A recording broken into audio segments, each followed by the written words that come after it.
Strike could have potentially huge impacts for the economy. According to NBC News polling, 37% of registered voters, just 37%, approve of the president's handling of the economy. He's at a 56% disapproval, the highest of his presidency. And 74% of registered voters say they have major or moderate concerns about the president's age and mental fitness. How troubling is that? Here's what we're going to focus on. We're going to focus on exactly what you just asked me, right? The first question, which is how do we continue to support the workers, right? We're not going to get into the litigation of the negotiations here, but what we're going to do is continue to show how much this president is working for American families. You just heard from Secretary here, who laid out what it means if there's a shutdown, and why it is so important for Republicans to keep to their deal.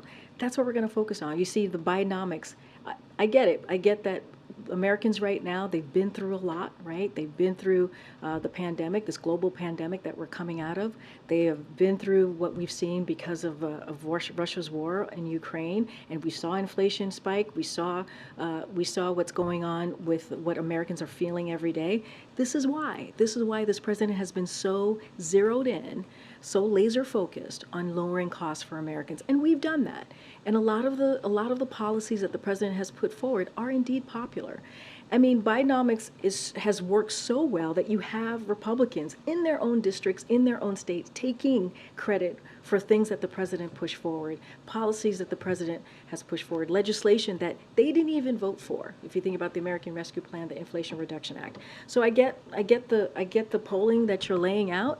I get that, but we can't be focused on that. We also have to be focused on really speaking directly to the American people. The next 3 days, you're going to see the president go to 3 states to do just that. But 37% approve? I hear you. But it is, look, our focus is going to be on what we can do to continue to deliver for the American people. Polls are polls, right? They are going to be all over the place. They're going to, they don't tell the whole story, actually. And that is just the way a poll is. What we're going to focus on is how we can continue to do the job that the president promised that he would do, is make Americans' lives a little bit better, give them that breathing room. I'm going to go around.